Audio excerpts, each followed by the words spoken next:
to the channel Easy Trick for the computer science students and as well as those students who learn something new in the computer science field and also the commerce field, because the commerce organization business techniques is related with the information technology and all related with the artificial intelligence availability of the computer science and applications related to every operate data warehouses techniques.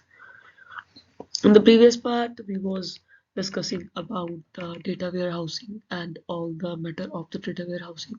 The link will be available into the description box. Surely you will check it out, that link, and after that you will shift into that particular part.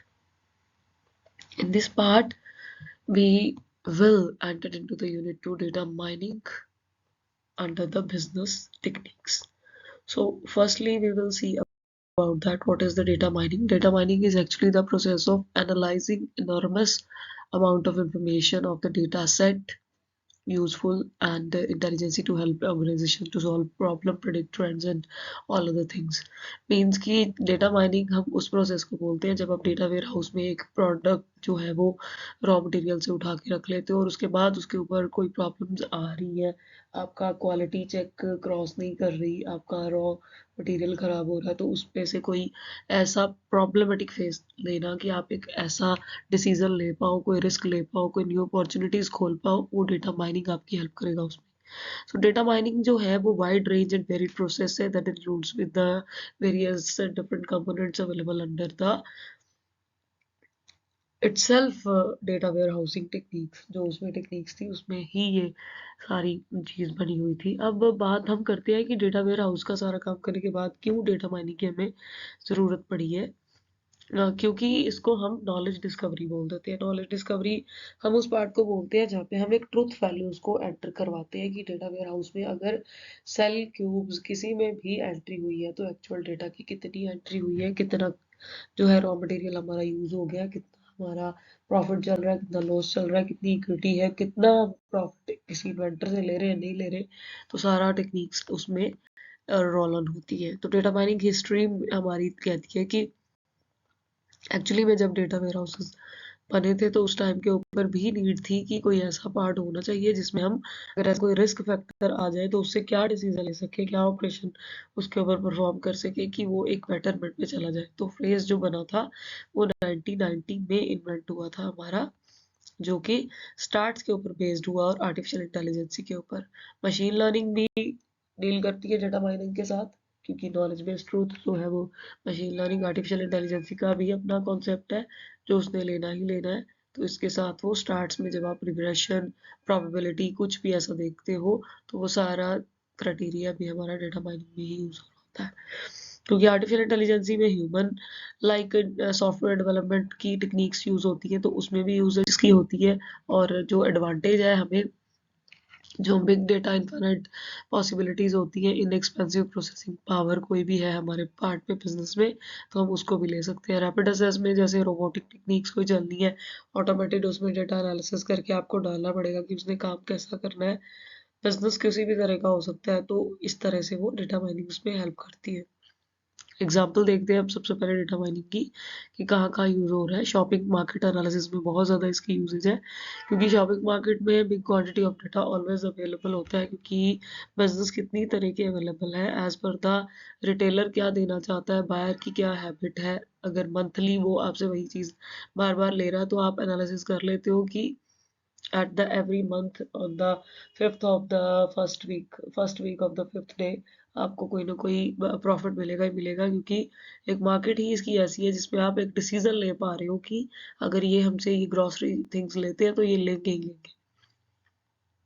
As comparatively अगर वो किसी और के पास चला गया तो आपको comparison करने का एक फीचर मिलेगा कि क्यों मार्केट एनालिसिस में हमारी अगर डेटा वेयर हाउस की टेक्निक यूज नहीं हो रही या शॉप पे नहीं आ रहे तो वो कहाँ चले गए. तो उससे एक बेटर डिसीजन लेके आप एक ऑफर थिंग्स क्या दे सकते हो, अपने क्वालिटी चेक कर सकते हो. सेकंड है वेदर फोरकास्टिंग में भी बहुत ज़्यादा यूज होती है, क्योंकि वेदर फोरकास्टिंग की सारी टेक्निक्स प्रेडिक्शन के ऊपर है. प्रेडिक्शन डेटा माइनिंग का अपना प्रोसेस है कि आप फोरकास्टिंग में आपको जो भी प्रेडिक्शन पहले करके दी जाती है, जिसमें वो नॉलेज बेस से चलते हैं कि ज्योग्राफिकल एरिया अगर कोई ऐसा चेंजेस दे रहा है तो क्या वहाँ पे वेदर क्लाउडी हो सकता है, फोगी हो सकता है, एक्सट्रीमली एयर बाउंड हो सकता है या नहीं हो सकता, वो सारी चीज़ें भी इसमें होती है। थर्ड है stock market analysis. Stock market analysis में भी देखिए कि मार्केट में जब भी टेक्निक्स यूज होनी है तो डेटा माइनिंग का कॉन्सेप्ट है, आपको डिसीजन देख के लेना होता है। शेयर मार्केट में आज अगर शेयर का रेट डाउन है तो आप ले रहे हो, ले रहे हो तो कल को बढ़ गया तो आप उसी टाइम बेच देते हो। तो फॉर एग्जांपल कि आपके मन में ये प्रेडिक्शन चल रही थी कि ये इसने इन फ्यूचर आपको लॉस तो नहीं दे देना, अगर माइनर सा भी कम होता होगा किसी को नजर आता है तो आप डिसीजन अगर ले लेते हो कि उसको हमने सेल करना है तो बाय चांस की 2 आवर्स के बाद उसका प्रेडिक्शन बढ़ रहा है। तो it depends on your knowledge. अगर नॉलेज बहुत अच्छी है तो स्टॉक मार्केट एनालिसिस भी आप अच्छी तरह से डेटा माइनिंग की हेल्प से कर सकते हो। नेक्स्ट है हमारा इंट्रूशन डिटेक्शन। इंट्रूशन डिटेक्शन में होता है कि डेटा माइनिंग का जो पार्ट है वो फोकस करता है कि प्रॉब्लम आ कहाँ रही है, एक्चुअल प्रॉब्लम आ कहाँ रही है। तो नेटवर्क की एक्टिविटीज़ में जब आप कोई इंटरनेट से चीज़ डाउनलोड कर रहे हो, बैंडविड्थ कम हो रही है, आपके वायर में कोई प्रॉब्लम तो नहीं है, आपके राउटर में कोई प्रॉब्लम तो नहीं है, आपका इंटरनेट सर्विस प्रोवाइडर तो नहीं कोई इशू दे रहा, उसमें भी आपको ये हेल्प करता है। फ्रॉड डिटेक्शन में जबकि आपकी डाटा माइनिंग की डिस्कवरी रेलेवेंट पैटर्न्स होते हैं, ट्रांसफॉर्मेशन ऑफ डेटा कहाँ से हुआ, इन्फॉर्मेशन कहाँ से रिवील हुई, आपके बैंक से कोई पैसा चला गया, अगर आपने ओटीपी खो दिया या कोई ऐसी सर्वेलेंस सर्विस थी जहाँ आपने जाके कोई अपनी जो है एटीएम का कोई पिन किसी को दे रखा है, किसी को यूजेज कर रखी है, सर्वेलेंस में भी डेटा माइनिंग बहुत हेल्प करेगा हमारी इस पार्ट के अंदर भी। और जो उसके बाद हमारा फाइनेंशियल बैंकिंग है उसमें तो ये सबसे ज़्यादा हेल्पफुल है, क्योंकि चैलेंज होते हैं बड़े फाइनेंशियल बैंकिंग में। जो पैटर्न्स आपने बनाने हैं, कंसोलिडेट चीज़ें बनानी है, को रिलेट करते हो आप कॉर्पोरेट डेटा को, हेल्प करता है आपके बिजनेस प्रोडक्शन में। रिग्रेशन का पार्ट भी यूज होता है, कोरिलेशन का भी होता है, बाय सीरीज भी होती है, प्रोबेबिलिटी डाटा भी हमें लेना पड़ता है बैंकिंग के एनवायरनमेंट में। जो स्टार्ट्स का प्रोसेस सारा चल रहा होता है वो डेटा माइनिंग की भी हेल्पफुल एरिया होते हैं। बेनिफिट्स हमारे पास यही है कि जैसे हम we live and we work into the data centric world आजकल हम कर रहे हैं, तो बेनिफिट सबसे पहला यही है कि रिलायबल इंफॉर्मेशन होनी बहुत ज़रूरी है, ताकि आप जिसके भी बिजनेस के ऊपर आप अपना पैसा लगाने लगे हो तो वहाँ पे कॉस्ट इफेक्टिव हो, डेटा एप्लीकेशंस अच्छी तरह बिजनेस में परफॉर्मेंस दे, प्रॉफिटेबल हो, एडजस्टमेंट इजीली हो जाए, आपकी लीगेसी सिस्टम, आपको एक लॉ के सिस्टम्स पता होगी, अगर आप किसी के साथ पार्टनरशिप कर रहे हो तो ट्रेडमार्किंग का कोई इशू ना आए, बिजनेस से रिलेटेड इन्फॉर्मेशन डिसीजन अच्छे से ले पाओ, रिस्क फ्रॉड जो है अच्छे से पता लग जाते हैं इसकी कैपेबिलिटी के बाद। तो प्रोडक्ट की सेफ्टी बहुत ज़्यादा हो जाती है, क्योंकि हिडन पैटर्न्स बहुत ज़्यादा है इसकी टेक्निक में। जो आप एसएसपी सॉफ्टवेयर में पढ़ोगे भी तो उसमें आपको टेक्निक सिखाई जाएगी कि जो एसएसपी सॉफ्टवेयर कहता है कि आपका स्टार्ट से रिलेटेड वो सारा सॉफ्टवेयर है, तो उसमें आपकी सेंसिबल चीज़ों को आपको नजर आएंगी। डेटा माइनिंग की प्री रिक्वेस्ट क्या होती है कि अगर आपने इसमें वर्क करना तो आपको आना क्या चाहिए। देखिए पूरा लीनियर अलजेब्रा आता होना चाहिए, आर्टिफिशियल इंटेलिजेंसी का फील्ड है तब भी यूज़ कर सकते हो, मशीन लर्निंग में काम करते हो तब भी यूज़ कर सकते हो, स्टैटिस्टिकल एनालिसिस अगर करते हो तो कॉमर्स वालों का एक मेजर फील्ड होता है स्टैटिस्टिकल एनालिसिस, जिसमें आपने फुल कवरेज एरिया में measure of centre tendency, dispersion, regression, correlation, curve fitting, each and everything जो है सिनेरियो में पढ़नी होती है, क्योंकि प्रोबेबिलिटी चेक होते हैं। And the one more application is the operational research में जो आप सारी टेक्निक्स पढ़ते हो वो भी इसमें हेल्प करती है। सो प्रॉब्लम सॉल्विंग एबिलिटी हो या कुछ भी हो, लैंग्वेज अगर हम इसकी यूज़ करते हैं कोई भी तो वो है आर एंड पाइथन, क्योंकि आर्टिफिशियल इंटेलिजेंस की ये मेजर लैंग्वेजेस है।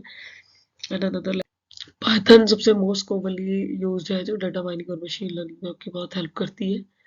आपने कोई भी प्रोग्राम जो है वो प्रॉब्लम सॉल्विंग में कोई भी स्टार्ट की टेक्निक्स को भी चलाना है तो सारी आपकी पाइथन में इजीली लाइब्रेरी फाइल्स है सारी बनी हुई स्टार्ट की, तो आप उसमें से भी उसको चला सकते हो। अब डेटा माइनिंग की इम्प्लीमेंटेशन की प्रोसेस का काम करते हैं, क्योंकि 1990 में ये बना था तो उस टाइम के ऊपर हमने एक मॉडल बनाया था डेटा माइनिंग का कि प्रोसेस कैसे चलेगा।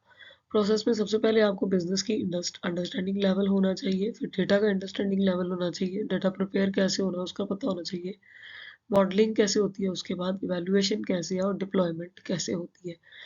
देखिए बिजनेस अंडरस्टैंडिंग में सबसे पहला पार्ट यही अंडरस्टैंड करता है कि आपको बिजनेस ऑब्जेक्टिव्स का पता होना चाहिए कि हम क्यों इसको ले रहे हैं। ऐसे सिचुएशंस कोई अराइज हो जाती हैं तो उसका पता होना चाहिए। गोल को अचीव करना है वो उसके बाद करो। प्रोड्यूस प्रोजेक्ट प्लान करना है, प्रोजेक्ट को प्रॉपरली प्लान करो। पहले आप मार्केट ट्रेंड्स चेक करो कि कोई बिजनेस ऑलरेडी चल तो नहीं रहा। डाटा जब आ गया है तो डेटा अंडरस्टैंडिंग में आप इनिशियल डेटा को लेके चलिए, डिस्क्राइब करिए, अलग अलग सिचुएशंस में अराइज करिए, एक्सप्लोर करिए, वेरीफाई करिए, ताकि आपका डेटा जो है प्रिपरेशन की तरफ चला जाए। तो जो आपके काम की चीज़ है उसको रखिए, कंस्ट्रक्ट करिए, इंटीग्रेट करिए, फॉर्मेट करिए। मतलब आप उससे पहले एक एवरेज सेंस निकालो, फिर एक फिगराइजेशन निकालो कि एक्चुअल में हमारा डेटा जो है स्टार्ट्स के अकॉर्डिंग टू डील कहाँ करेगा। तो आप मॉडलिंग टेक्निक्स यूज कर सकते हो। इवैल्यूएशन एट द डिप्लॉयमेंट में आपके पास फाइनल रिपोर्ट्स आ जाती है। सो ये एक क्रॉस जो है crisp that is the cross industry standard process, जिसमें हमने इन्हीं फेसेस के साथ एक साइक्लिक फिगर बनाई हुई है, जिससे आपको पता चलेगा कि काम चलना कैसे है। देखिए सबसे पहले बिजनेस की अंडरस्टैंडिंग होनी चाहिए, तो डेटा की अंडरस्टैंडिंग डेटा प्रिपरेशन से आएगी, फिर मॉडलिंग वर्क करेगी, देन इवैल्यूएशन, देन डिप्लॉयमेंट। और देखो मॉडलिंग का जो काम है जो वो कर रही है, डेटा प्रिपरेशन को उसे देना पड़ेगा। डेटा अंडरस्टैंड करके डाटा प्रिपेयर होगा, वो भी उसे देगा। अब बिजनेस अंडरस्टैंडिंग पे जब आप फोकस कर रहे हो तो सबसे पहला फोकस आपका गोल होना चाहिए प्रोजेक्ट के ऊपर, कि जो आप काम करने जा रहे हो उसमें कोई प्रॉब्लम ऑलरेडी चल रही थी। मतलब प्रिलिमिनरी प्लान करना है। एक स्टेज आपने प्रिलिमिनरी रखनी है कि जिस तरह का बिजनेस हम करने जा रहे हैं, क्या उससे पहले कोई बिजनेस ऑलरेडी उस पार्ट पे कोई टारगेट फेस मार्केट में हुआ है। अगर हुआ है तो टास्क परफॉर्म करो, डिटरमिन करो बिजनेस के ऑब्जेक्टिव्स, सिचुएशंस देखो किस तरह से हुआ है, गोल्स डिसाइड करो कि अब हमें क्या करना है, प्लान बनाओ। फिर उसके बाद डिटर्मिन हो जाओ कि जो हमने प्रोजेक्ट के अंदर टारगेट अचीव करने हैं वो किस पॉइंट ऑफ व्यू से करने हैं। कस्टमर को हमने अगर अचीव करना है और ऑलरेडी वो प्रिलिमिनरी प्लान में आपके सामने डिज़ाइन आ गया है कि जो ये पहले ही मार्केट है वो ऑलरेडी चल रही है, तो आप भी उसके प्लेयर बनना चाहते हो, तो आपको फिर असेसिबल सिचुएशंस को भी चेक करना पड़ेगा।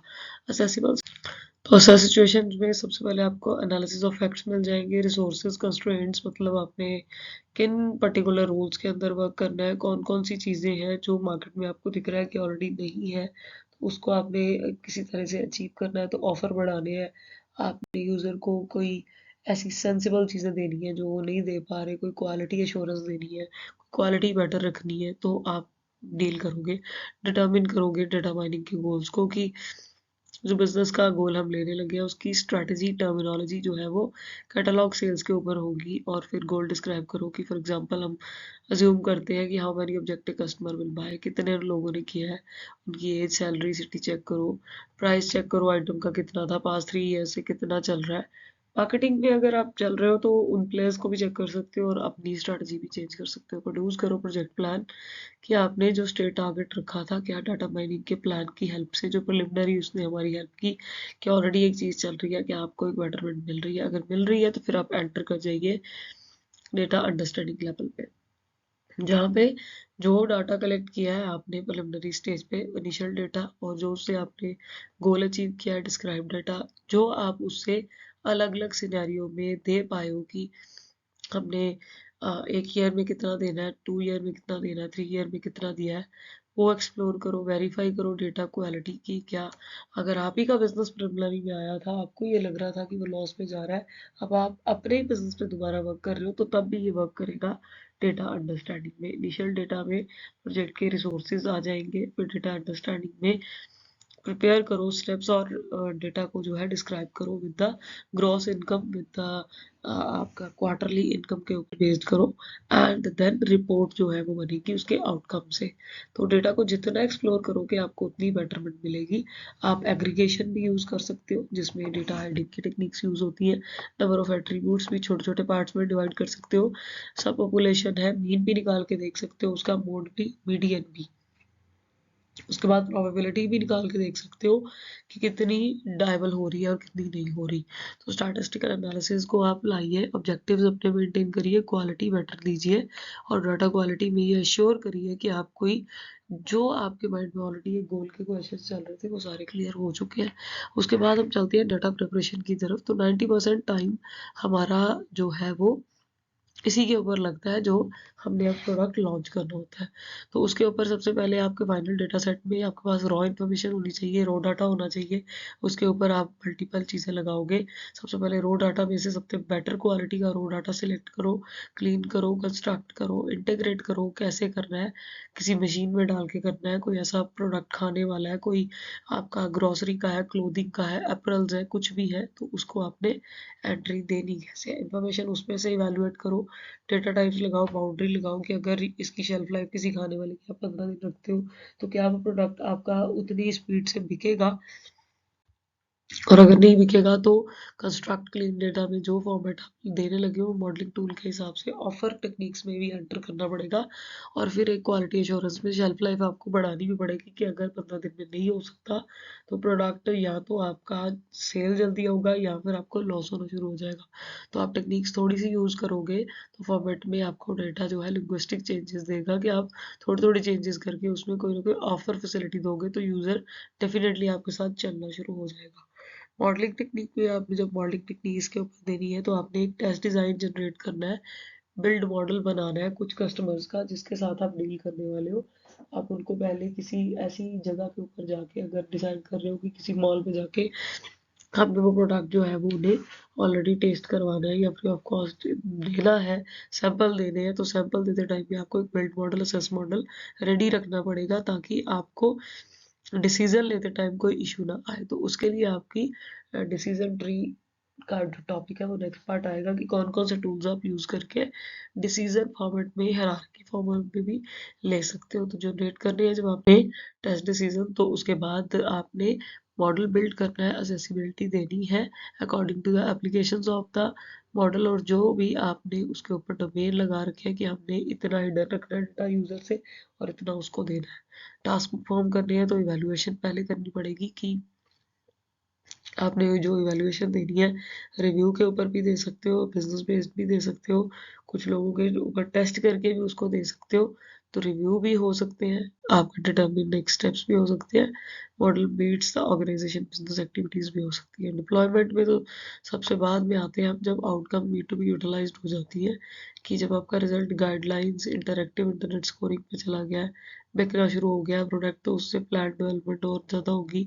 मॉनिटरिंग करो, फाइनल रिपोर्ट बनाओ कि क्वार्टरली अगर हमने डेटा वेयर हाउस में बनाया था कि क्वार्टरली में कितना प्रॉफिट हो रहा है, तो ये डेटा माइनिंग की टेक्निक आपकी डिप्लॉयमेंट में भी हेल्प करेगी, जिसमें वो प्लान बनवाने के लिए आपकी हेल्प करेगी। मॉनिटर करो, डे टू डे मॉनिटर करना है आपने कि कितना हमारा प्रोसेस जो है वो बेटरमेंट पे जा रहा है। फाइनल रिपोर्ट बनाओ, फिर रिव्यू करो और फिर एंट्री दो किसी प्रोडक्ट को मार्केट के अंदर, ताकि उसमें एक बेटरमेंट चीज़ें आपके सामने चलती जाए। सो ये हमारा इम्प्लीमेंटेशन का पार्ट था। जो फ्यूचर है इसका या जो इसकी टेक्निक्स है वो हम नेक्स्ट ट्यूटोरियल में डेफिनेटली पढ़ेंगे। आप पहले इस ट्यूटोरियल को अच्छी तरह देख लीजिएगा, and if you have any type of query or question, kindly comment it to the comment box. Without any hesitation, you can ask any type of question into the comment box. Reply will definitely given to all of you within the 24 hours.